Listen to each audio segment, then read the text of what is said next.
कूद जाऊंगा, मर जाऊंगा। गांव वालों, इस प्रकार का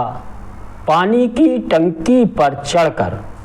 शराब के नशे में होने का अभिनय करते हुए, ये डायलॉग बोलते हुए अभिनेता धर्मेंद्र को हम सब ने भारत की एक बेहद सुप्रसिद्ध फिल्म, जिसको सभी लोगों ने देखा होगा, ये डायलॉग सुनकर निश्चित ही सबको याद आ गया होगा, शोले फिल्म का वह सीन जिसमें किस प्रकार धर्मेंद्र अपनी शादी बसंती से करने के लिए गांव वालों व बसंती के परिवार, उनकी मौसी को ब्लैकमेल करने के लिए पानी की टंकी से कूदकर अपने प्राण देने का जो एक नाटक करते हुए नजर आ रहे थे, वह हम सबको याद होगा, आप देख रहे होंगे। मित्रों, इस देश के अंदर, इस देश की राजधानी दिल्ली के अंदर जंतर मंतर पर भी एक साहिबान इसी प्रकार की बात करते आ रहे हैं कि अपने प्राण दे दूंगा, भूख से मर जाऊंगा, और वो एक कदम आगे जाकर मर के मैं भूत बनकर भी वापस आऊंगा। मित्रों, आपकी बात आपके साथ राकेश मोहन त्यागी यूट्यूब चैनल के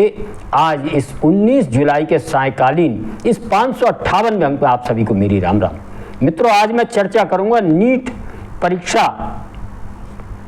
जो बेहद सफल तरीके से इस वर्ष संपन्न हुई है, जिसमें लाखों लोगों ने, कल ही उनका रिजल्ट आया था, कल परसों, और हम सब ने देखा विभिन्न सोशल मीडिया और अन्य स्रोतों के माध्यम से, विज्ञापनों के माध्यम से, किस प्रकार गांव-गांव, नगर-नगर में लाखों युवाओं ने इस नीट परीक्षा में शामिल होकर अपने लिए सफलता की जिस प्रकार की नई गाथाएं जो लिखी हैं और जो सुनाने का काम वो अपने इंटरव्यू के माध्यम से कर रहे हैं, वह सुनकर, देखकर निश्चित ही आप सबका सीना गर्व से चौड़ा हुआ होगा। मित्रों, निश्चित ही कुछ इस प्रकार की परीक्षाएं थी, उनमें कुछ वजहों से किस प्रकार कुछ अप्रिय घटनाएं हुई थी, और ये ऐसा नहीं है कि वर्तमान सरकार या जो वर्तमान शिक्षा मंत्री धर्मेंद्र हैं उनके ही काल में हुई, इससे पूर्व भी कांग्रेस के समय भी अन्य शासन कालों में होती रही थी, और ये देश इस प्रकार के दृश्य देखता रहा था। लेकिन निश्चित ही ये दृश्य देश के युवाओं के भविष्य पर एक प्रश्न चिन्ह खड़े करने वाले थे, और ये किसी भी प्रकार में, इस प्रकार की परीक्षाओं में, किसी भी प्रकार की परीक्षा में जो पर्चा और पेपर लीक की जो घटनाएं होती हैं, वह बेहदी, एक तरह से मेरा तो मानना है, वह आतंकवाद की घटनाओं से भी ज़्यादा घातक होती हैं। और निश्चित ही वर्तमान सरकार और वर्तमान सिस्टम है, इसने कहीं ना कहीं इस चीज़ को महसूस किया है, और जो अब जो परीक्षाएं कुछ समय से होना शुरू हुई, उनमें नीट की परीक्षा भी है सकुशल संपन्न हुई है, और इसके लिए किस प्रकार की प्रतिबद्धता के साथ विभिन्न संगठनों ने समन्वय के साथ, सुरक्षा बलों के साथ, वायु सैनिकों का सहयोग भी लेकर इस परीक्षा को संपन्न कराया। साथ ही जो कमेटी बनी हुई है विशेषज्ञों की, वह भी अपनी रिपोर्ट देगी, और इसके आधार पर जो आगे आने वाले समय में निर्णय लिए जाएंगे, जिससे कि इस प्रकार की परीक्षाएं सकुशल संपन्न हो सके। मित्रों, चीन जैसे विशाल देश में भी इस प्रकार की परीक्षाएं बहुत बढ़िया तरीके से संपन्न होती हैं, और हम सबको भी निश्चित ही ये काम बहुत पहले कर लेना चाहिए था देश की आज़ादी के बाद, लेकिन बहुत देर हुई है, और इसको प्राथमिकता के आधार पर इस प्रकार की सभी परीक्षाएं व सभी जो प्रतियोगिताएं हैं वह ईमानदारी से, शुचिता के साथ संपन्न हो सकें। इसके लिए वर्तमान सरकार व धर्मेंद्र प्रधान जी, उनका विभाग लगा हुआ है, और यह इसका परिणाम है कि ये परीक्षा संपन्न हुई। लेकिन दूसरी ओर इस परीक्षा की आड़ में युवाओं के भविष्य की चिंता करने का एक ढोंग करते हुए सोनम वांगचुक नाम के जो सज्जन हैं, जिनके पृष्ठभूमि के बारे में देश बहुत कम जानता था, लेकिन धीरे धीरे उनके बारे में सब कुछ जान चुका, उनकी पत्नी के बारे में जान चुका, उनकी पत्नी के किस प्रकार के संबंध अमेरिकी फोर्ड फाउंडेशन,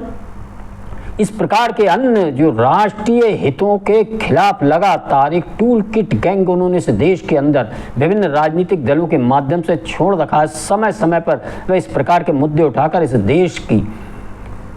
आर्थिक प्रगति, शैक्षिक प्रगति, सैन्य प्रगति हर प्रकार की प्रगति अपने पैरों पर स्वावलंबन के आधार पर देश ने 2014 के बाद बढ़ने का जो आदरणीय प्रधानमंत्री मोदी जी के नेतृत्व में जो निर्णय लिया था, उसमें बाधाएं उत्पन्न करने के लिए इस प्रकार के विभिन्न एनजीओ कुछ लोगों के माध्यम से, कुछ आंदोलन जीवी लोगों के माध्यम से, जिन्होंने इन आंदोलनों को एक उद्योग का नाम देकर विदेशों से किस प्रकार फंड प्राप्त कर वह इस प्रकार की उथल पुथल करने का लगातार प्रयास करते हैं, वह हम सब देख रहे हैं, चाहे किसान आंदोलन हो, चाहे एनआरसी हो। इस प्रकार के वही जाने पहचाने चेहरे, वही राजनीतिक लोग जो चुनाव दर चुनाव लोकतांत्रिक ढंग से चुनाव में भाग लेते हैं, लेकिन चुनाव दर चुनाव हारते चले जाते हैं। इन्हीं मुद्दों के आधार पर वह चुनाव लड़ते हैं। इसके बाद भी ये दिल है कि उनका मानता नहीं, और वह चाहते इस प्रकार के सोनम वांगचुक जैसे जो कश्मीर मुद्दे पर हो, चाइना के संघर्ष मुद्दे पर हो, गलवान मुद्दे पर हो, अन्य इस प्रकार के जो राष्ट्रीय हित के मुद्दे, इस प्रकार के मुद्दों पर वे जिस प्रकार राष्ट्रीय हितों के विरोध में जाकर बात रखने का काम करते हैं, इस प्रकार के विभिन्न अर्बन नक्सलवादी इस देश के खास तौर से जो शैक्षिक संस्थान हैं, वामपंथी जिहादी देश की आज़ादी के बाद किस प्रकार उन्होंने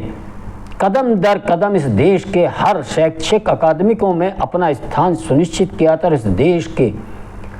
भविष्य से खिलवाड़ करने के लिए, इस देश के इतिहास को तोड़ मरोड़ कर देश की आज़ादी के बाद आने वाली पीढ़ी के दिमाग में एक हीनता का भाव भरने का जो काम किया था, वह इस प्रकार के तत्व इस समय निश्चित ही सोनम वांगचुक के साथ लग चुके हैं। क्योंकि आखिर कारण क्या है कि इससे पहले भी देश में अन्य शिक्षा मंत्री हो, उनके समय में इस प्रकार की घटनाएं हुई, उनका इस्तीफा नहीं मांग, चाहे वो कांग्रेस का समय हो, अन्य समय हो, और एनडीए के भी प्रकाश जावड़ेकर हो, स्मृति ईरानी जैसी शिक्षा मंत्री रही हो, उनका भी इस्तीफा नहीं मांगा था। लेकिन आखिर कारण क्या? धर्मेंद्र प्रधान के इस्तीफे के लिए वह अपने प्राण देने पर उतारी हुए, और इसके बाद भूत बनकर आकर भी वे धर्मेंद्र प्रधान को परेशान करने, इस सरकार को परेशान करने का दावा करते हैं। यह दृश्य हम सबको उसी शोले फिल्म के दृश्य की तरह याद दिलाता है, किस प्रकार अभिनेता धर्मेंद्र ने उस पानी की टंकी पर चढ़कर कूदकर अपने प्राण देने के नाम पर गांव वालों और बसंती के परिवार वालों को ब्लैकमेल करने का जो एक नौटंकी की थी, नाटक किया था, वह भी आज के इस दृश्य से आप तुलना करेंगे तो आपको समझ में आ जाए मित्रों। लेकिन वर्तमान सरकार इस प्रकार के नाटक और इस प्रकार के ब्लैकमेल के झांसे में नहीं आने वाली। हम सब ने देखा किस प्रकार सोनम वांगचुक के प्राणों पर जब संकट और कुछ ऐसे सूत्र जरूर निश्चित रहे होंगे कि उनके साथ कभी भी कुछ अनहोनी हो सकती थी, उन्हें उस अनहोनी से बचाने के लिए सरकार ने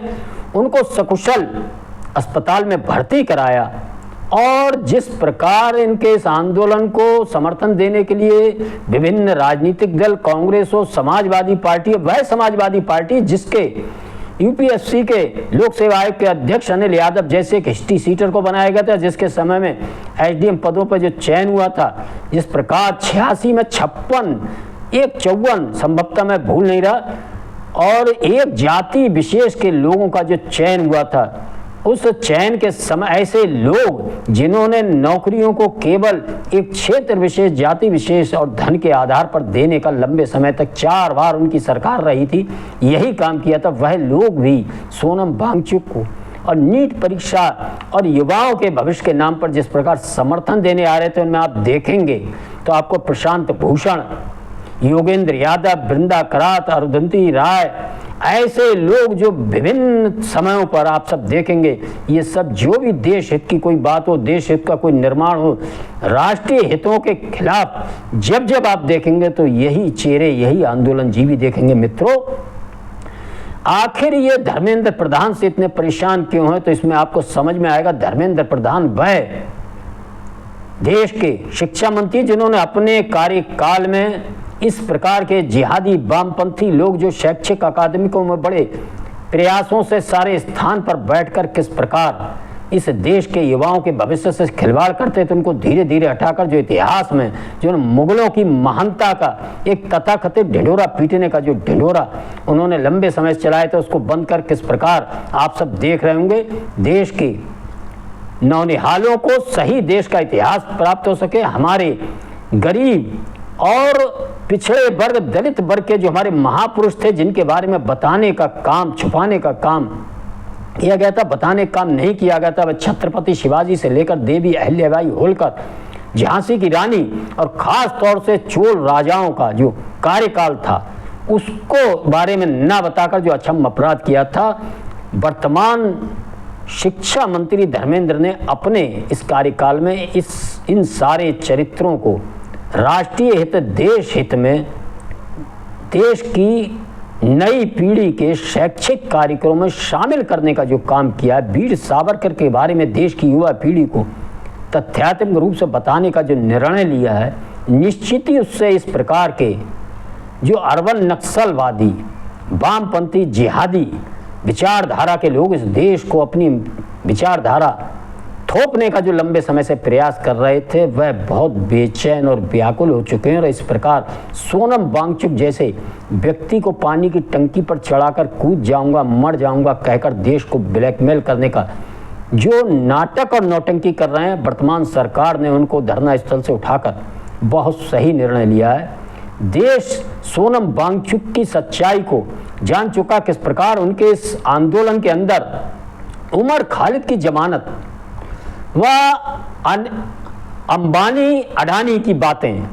और किस प्रकार की अन्य बातें जो लगातार आप सब देखते हैं इसी प्रकार के लोग करते रहते हैं, वह होने लगी थी। इससे देश के युवाओं को भी समझ में आ रहा है और इसीलिए उनके इस आंदोलन को देश के युवाओं का कोई सहयोग व समर्थन प्राप्त नहीं हो सका। मित्रों, आज के इस अंक